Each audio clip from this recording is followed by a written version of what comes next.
Bonjour à tous, aujourd'hui une petite vidéo sur le marketing digital, sur l'acquisition client. Comment on peut essayer d'acquérir des clients en 2022, comment on peut justement espérer que des clients viennent nous voir via le marketing digital. C'est une vidéo qui va vraiment s'intéresser à ce qu'on appelle la maturité du client et la phase du consommateur, du parcours utilisateur, jusqu'à ce que justement un client prenne contact avec vous pour potentiellement et éventuellement travailler avec vous. Donc c'est une vidéo qui va venir avec différents points travailler, vous expliquer un petit peu comment est-ce qu'on fait passer un prospect au départ froid jusqu'à un prospect chaud, puis à un client éventuel, ce qu'on appelle grossièrement le tunnel de vente, et donc qui va vous expliquer d'un point de vue marketing digital la stratégie à mettre en place.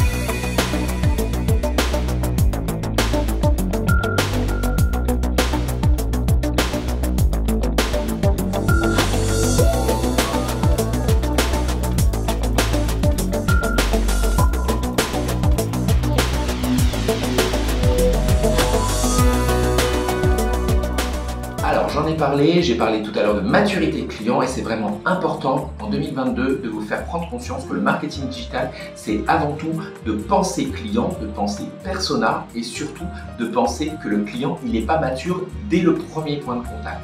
Qu'est-ce qu'un point de contact? Un point de contact, c'est aujourd'hui un ensemble de fois où un client va être mis directement en contact avec votre marque ou votre entreprise. C'est-à-dire qu'il est évident que ce nombre de points de contact ne va pas être le même d'une activité à une autre. Parfois, on va avoir une activité qui va nécessiter 1, 2, 3 points de contact et d'autres parfois qui vont être beaucoup plus importants parce que le client ou le prospect ne ressentira peut-être pas le besoin d'avoir accès à votre service ou tout simplement il ne se considérera pas du tout intéressé au départ. Donc il faudra plusieurs points de contact. En 2022, on dit que le nombre de points de contact pour qu'un client décide de passer à l'achat, il est de 7.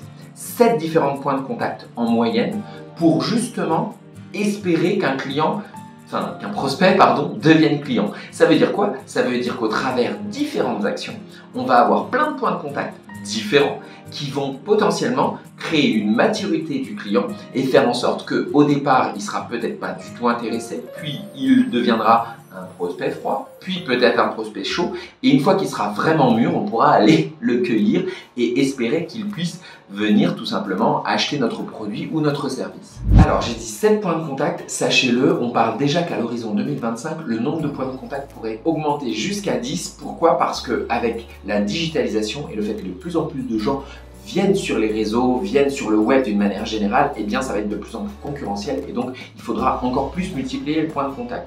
Mais aujourd'hui on est à 7 en moyenne, alors c'est vraiment une moyenne. Évidemment si vous êtes dans un service qui se trouve facilement et qu'on va assouvir, dont on va assouvir le besoin très facilement, peut-être que le nombre de points de contact c'est 2 ou 3, je pense par exemple à des coiffeurs, des taxis, des choses comme ça où on n'a pas besoin de 50 points de contact pour que l'humain décide de passer à l'achat. En revanche pour de la prestation de service, notamment des prestations de services peut-être un peu plus haut de gamme, peut-être qu'on va être à plus que 7, on va peut-être à 10, 12 avant que la personne s'auto-convainque que c'est de vous dont elle a besoin. Donc on va un petit peu dégrossir et on va essayer de parler justement de cette maturité client. Donc aujourd'hui, pour acquérir des nouveaux clients, il va falloir penser parcours utilisateur, ce qu'on appelle le user journey ou le consumer journey en anglais. C'est le parcours utilisateur qui fait devenir prospect plus ou moins progressivement chaud au travers différentes actions pour notre utilisateur. Le consumer journey, qu'est-ce que c'est? C'est tout simplement d'essayer d'identifier qu'est-ce que le client fait avant d'arriver sur notre site internet, qu'est-ce qu'il va faire pendant et qu'est-ce qu'il va faire après. Et le plus important étant évidemment le avant. Qu'est-ce que le consommateur ou le prospect fait avant? Eh bien tout simplement, quels sont les réseaux qu'il utilise, quels sont les mots-clés qu'il est capable d'écrire sur internet, quels sont les éléments qui est important de savoir nous en tant qu'entreprise pour savoir exactement où le trouver dans un premier temps. Donc réseau, site internet, éventuellement quel autre élément il va regarder, est-ce qu'il regarde des forums, est-ce qu'il va sur des sites, est-ce qu'il utilise des comparateurs de prix, tous ces éléments-là c'est indispensable de le savoir. Et deuxième élément et pas des moindres, quelle solution vous lui apportez à son problème, ce qui veut dire qu'il faut vraiment réfléchir en termes de problématique et donc se poser la question à quoi je réponds en termes de problème, quelle solution j'apporte et quel type de solution je réussis à lui donner et à lui donner envie d'en savoir plus, évidemment pour qu'il trouve des solutions sur mon site web dans un second temps. Évidemment, on parle de parcours utilisateur avant, pendant, après. Évidemment, sur le site, il faudra répondre à ces questionnements, répondre à ces questions, trouver ces solutions qui vont sans doute le faire gagner en maturité de client.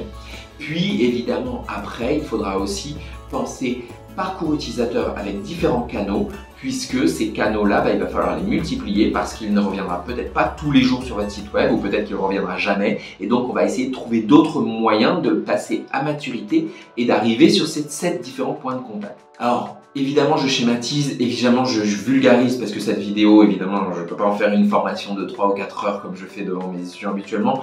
Mais en tout cas, quelques astuces maintenant pour faire gagner en maturité notre prospect et donc le faire progresser dans le tunnel de vente. Pratiquer le marketing de contenu, ça va vraiment vous permettre de donner une partie d'informations gratuites à votre client, peut-être qu'il va le satisfaire dans un premier temps, mais l'idée c'est qu'il se rende compte qu'il a besoin de plus et qu'il vienne vous voir après. Donc c'est important de pratiquer le marketing de contenu à la fois sur vos réseaux, mais également sur votre site web pour que justement ça l'engage et ça lui donne envie d'en savoir plus et potentiellement d'être plus mature à venir vous voir. Deuxième élément, essayez à tout point de vue de récupérer de la data. Qu'est-ce que c'est récupérer de la data? C'est récupérer les informations techniques de votre client, l'email, les coordonnées pour potentiellement le recontacter. Parce que si on fait que du marketing de contenu et qu'on ne récupère aucune data, on ne pourra jamais contacter notre client. Donc ça aussi c'est très important. Également, répondez avec des solutions en sachant convaincre. Pourquoi? Parce qu'en bas de tunnel, c'est indispensable de savoir rassurer et convaincre votre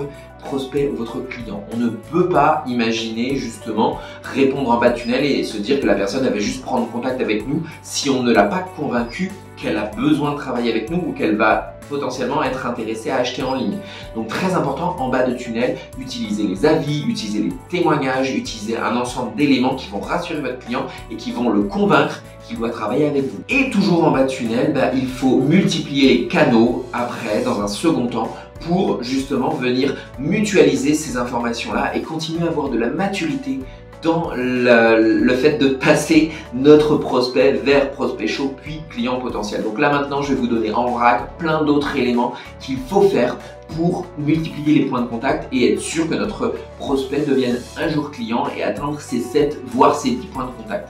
Donc là je vous les ai listés, il y en a plein qu'il faut faire, il faut les mutualiser, il faut régulièrement les faire parce que sinon on va perdre notre prospect au fur et à mesure.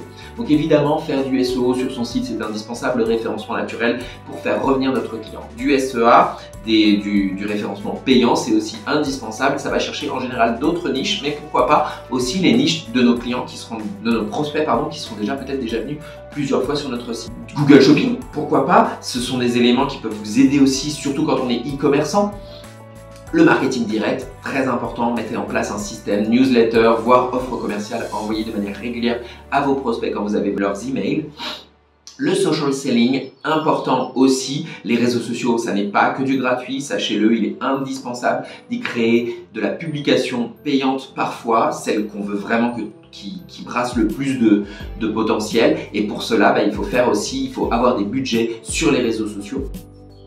L'événementiel, quand on crée des événements, on crée aussi de la proximité avec nos clients et c'est indispensable de travailler là-dessus. Les relations presse, c'est très important, ça démocratise, ça vraiment légitimise et ça aussi crée du référencement naturel, donc il faut aussi des relations presse. Créer des ambassadeurs de marque, n'hésitez pas à aller chercher des ambassadeurs qui vont vous aider à glorifier un petit peu vos actions ou votre contenu. Du géomarketing, des social ads, de l'affiliation, des displays, tous ces éléments-là peuvent être des éléments en plus qui vont vous servir à faire passer votre client, votre prospect, excusez-moi, je mutualise souvent les deux, mais le prospect vers client. Enfin, n'hésitez pas à relancer tous les prospects qui sont arrivés sur votre site internet mais qui ne sont pas passer à l'action, tout simplement, soit en pratiquant du retargeting, on peut encore en faire un petit peu pendant quelques semaines, mois, avant que ce soit complètement perdu, puisque les réseaux vont normalement l'annuler vis-à-vis du RGPD. Donc profitez-en à l'heure actuelle, pratiquez du retargeting, faites aussi de l'affiliation, potentiellement proposer à des clients de gagner quelque chose s'ils nous ramènent d'autres clients et imaginez justement un principe peut-être de gros hacking tel qu'il est à l'heure actuelle pour vous permettre de gagner justement plus de clients et de créer plus d'acquisition clients. Voilà, bon, c'était en vrac, c'était rapide, je suis vraiment désolé, j'ai fait au mieux pour faire une vidéo assez courte qui vulgarise ces concepts d'acquisition client et de maturité client, mais c'était indispensable pour moi parce que j'en parle un petit peu mais pas beaucoup, quand même de vous rappeler que ces éléments-là sont indispensables à travailler si vous voulez acquérir du client, que ce soit e-commerçant mais même prestataire de service, on a toujours besoin d'acquérir de nouveaux clients, donc j'espère que ça aura vos oreilles utiles. Je vous rappelle que je suis Cyril Carr, je suis à la fois coach en développement commercial et digital, mais j'ai également créé une agence digitale qui vous fournit tous les services dont vous pourriez avoir besoin pour justement aider à développer votre activité au mieux. Et je vous dis, comme d'habitude, à très vite pour de nouvelles aventures. Salut, bye!